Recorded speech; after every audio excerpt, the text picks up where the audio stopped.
He threw his drink at the Joker. And for the first time, the whole room realized something terrifying. The Joker wasn't the one they should have feared. Not tonight. Not after what they did to him. People say a single moment can expose the truth buried beneath a man's smile. But when that glass hit Joker's face, dripping down his painted grin, it didn't spark rage. It sparked memory. A memory soaked in betrayal, corruption, and a promise he made long before anyone knew his name. And as the room froze, every breath stolen, every eye trembling, Joker whispered something so quiet, so calm, that it scared them more than any scream ever could. You shouldn't have done that. Because in that second, everyone understood. This wasn't chaos. This was justice, wearing a smile. Before we begin this dark, emotional journey, make sure to subscribe to our channel. We tell stories that hit the heart, twist the mind, and stay with you long after they end. The bar wasn't the kind of place people came to forget. It was where people came to hide. From debt, from guilt, from the city's bruised conscience. A dim neon sign flickered outside, barely clinging to its own light, as if even electricity didn't want to be there. Inside, the air smelled of sweat, cheap liquor, and louder secrets. And in the corner booth, alone, sat the man they called a clown. Even though tonight, he didn't look like one. Joker's paint wasn't smeared. His hair wasn't wild. He looked almost ordinary, like a man trying to live quietly in a world that refused to let him. He was tracing circles on the rim of his glass when the drunk stranger staggered over. Slurred words, heavy footsteps, cheap nightlife arrogance dripping from him like the alcohol on his breath. "You think you're funny?" the man muttered. No response. "You hear me, freak?" Still nothing. And then the drink flew. The glass shattered. Cold liquid ran down Joker's painted face. Every head turned. Conversations died. The music choked itself silent. The man who threw the drink smirked, satisfied with the attention he'd gathered, unaware he had just awakened something quietly sleeping inside the wrong person. Joker didn't blink. Didn't wipe his face. Didn't even stand. He just tilted his head slightly, the way a predator studies a sound before moving. "You shouldn't have done that," he whispered. The room froze. But Joker's voice, it wasn't a threat. It was a memory, breaking out of its cage. Joker had been walking down the same street where laughter once ruined his life. Not the kind of laughter he loved, but the laughter of men who believed they owned the city. Corrupt men! Powerful men. The kind that fed on fear because it was cheaper than bullets. They were the ones responsible for what he became, and the ones responsible for what he planned to do tonight. He had spent weeks following a trail. Whispers, debts, dirty secrets buried under the city's glamorous lies. And that trail led him to this bar, to a man named Rourke, the drunk who had just thrown his drink. But Rourke was only a small piece, the lowest link in a vicious chain. 3 days ago, Joker had learned the truth. Rourke's boss, Damon Graves, the untouchable businessman, had set him up years ago in a staged crime, turning him into the laughable monster the city mocked. "He's unstable," Damon lied back then. "No one will believe him." And they didn't. But Joker never forgot. Clowns remember pain better than anyone. The bar owner, a nervous man with trembling hands, leaned in cautiously. "Hey, look, buddy, let's not cause trouble. I'll clean it up. No need for drama." Joker smiled, but it wasn't a friendly smile. It was the kind that made people remember their sins. "I didn't cause trouble," he said softly. "He did." "Just leave," someone whispered from across the bar. "Please." But Joker wasn't looking at them. His eyes were locked on Rourke Dash, the man who now regretted every step he took toward that table. "Sit," Joker said. Rourke sat, as if the command came from a judge, not a clown. Joker leaned forward, lowering his voice to something so fragile it forced Rourke to listen. "Do you believe in justice?" Joker asked. I don't know," Rourke stuttered. "I do," Joker replied. "I just stopped believing justice needed to look clean." He reached into his coat slowly. The room sucked in a collective breath. But Joker didn't pull out a weapon. He pulled out a small, folded piece of paper. He slid it across the table. "Open it." Rourke's hands shook as he unfolded it, and his face went pale. On the paper was a photograph, a blurry, grainy image of Rourke handing a suitcase to Damon Graves behind a warehouse. A suitcase filled with money paid to frame Joker years ago. How did you? Joker leaned back, tapping the table lightly with one finger. "You threw your drink at me," he said, voice softening. "But years ago, you threw something much heavier. You threw away my life."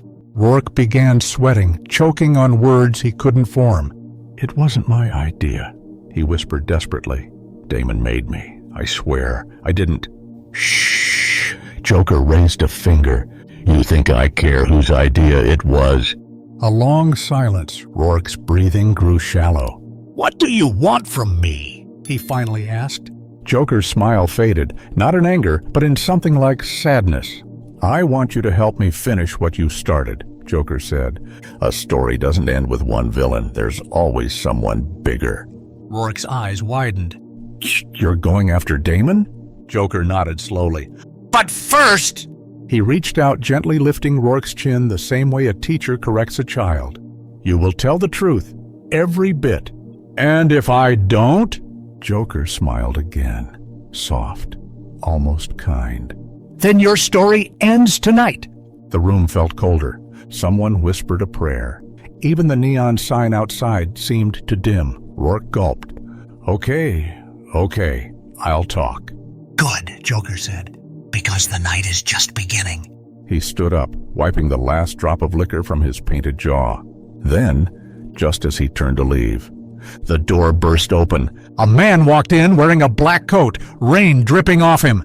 His presence shifted the air instantly. He wasn't a stranger. Joker knew that silhouette, and the man spoke only 2 words. He found you. The entire bar went silent. And Joker's damp-auger smile vanished for the first time that night. The man in the doorway didn't move, didn't blink, didn't even adjust his coat. Rainwater pooled beneath his boots as if the storm outside had followed him in. And Joker went still in a way that made the entire room hold its breath. Rourke whispered shakily, "Who is he?" But Joker already knew. His past was standing in front of him, built like a wall, voice like a verdict, eyes colder than a city that never forgives. "Marcus Hale," Joker murmured. A name I hoped I'd only hear at my funeral. Marcus stepped forward, the wooden floor creaking under his weight. "I warned you," he said. I told you if you ever resurfaced, he'd come after you. Damon doesn't leave loose ends. Joker's jaw twitched. The room had no idea who Marcus Hale was, but Joker did. He was the man Joker once called friend, before the city broke them both in different ways. Rourke's voice cracked. You know him." Marcus's gaze flicked to Rourke, then back to Joker. "Is this the rat you're using now?" "Careful," Joker replied softly. "He's the reason we're meeting tonight." Marcus shook his head. "Damon sent me, not to kill you, yet he wants to see you, personally." A ripple of dread moved across the bar. Joker chuckled under his breath. "Ah, the king wants an audience with the clown." You're not a clown anymore, Marcus said. "You're a threat." Joker's smile flickered, pain behind the paint. I was always a threat. You just didn't see it back then. Marcus didn't bind Joker. He didn't drag him. He simply walked ahead, knowing Joker would follow. Because Joker wasn't afraid of Damon Graves. He was afraid of what he'd do to that man once he got close. Rourke trailed behind, trembling. The city outside was drowning in rain, streetlights bending through the water like broken halos. They walked through an alley that smelled of damp concrete and forgotten crimes. Marcus finally spoke. You had a life once, he said quietly. You weren't this. Joker's tone softened, but only slightly. I didn't choose this, he replied. Damon did. Marcus stopped walking. The rain slid across his face, making it hard to differentiate tears from water. I didn't betray you, Marcus said. It wasn't me. Joker's reply was cold. No, but you didn't save me either. and Marcus looked away because there were no words to fight that truth. Damon Graves's headquarters was a towering block of glass and steel, polished, ruthless, empty of soul. The guards at the entrance stiffened when they saw Joker, hands twitching near their holsters. Marcus raised a hand. "Stand down. He's expected." As they entered the elevator, Rourke whispered, "He's gonna kill us, all of us." Joker stared at their reflections in the elevator mirror. Rourke's panic, Marcus's hardened regret, Joker's calm madness painted like a funeral mask. "No," Joker said. "He won't." "Why not?" "Because Damon is arrogant, and arrogance makes men predictable." The elevator doors slid open. He sat in a luxurious office overlooking the entire city as if he owned every piece of it. His suit was perfect, his smile fake, his confidence nauseating. "Ah," Damon said warmly, "the prodigal clown returns." Joker didn't sit. Neither did Marcus or Rourke. "You ruined my life," Joker said. "Tonight I ruin yours." Damon laughed, a slow, mocking laugh. "You think I'm afraid? You're standing in my office, unarmed, outnumbered, and surrounded by men who would kill you for a handshake." Joker stepped closer. "I don't need a weapon," he whispered. "I have the truth." He lifted his hand and placed the folded photograph from the bar onto Damon's desk. "The city will see what you did, what you ordered. Rourke's confession is recorded. Your empire is falling." Damon's face twitched, just a fraction, but enough for Joker to notice. Marcus stepped forward suddenly. "Damon, tell me that's not real." Damon didn't answer. He didn't have to. Truth has a way of filling silence louder than lies ever can. Marcus's expression collapsed. "You used me," he whispered. "All these years." Joker turned to him. "You were never his friend, Marcus. Just another tool." Damon reached for something under the desk. Joker moved first. Not with a gun. Not with a knife. With words. "Damon!" Joker said loudly, sharply, violently. "Look behind you!" Damon froze. "Because, Marcus." Marcus had drawn his gun. "What did I ever mean to you?" Marcus asked, voice trembling but steadying with each word. Damon didn't answer, so Marcus fired. One shot, clean. Final! Damon Graves collapsed into his chair, dead before the blood even soaked his suit. Rourke screamed. Joker didn't blink. Marcus dropped the gun, staring at his hands like they no longer belonged to him. I didn't mean to." "Marcus," Joker said gently, "you did what the city never would."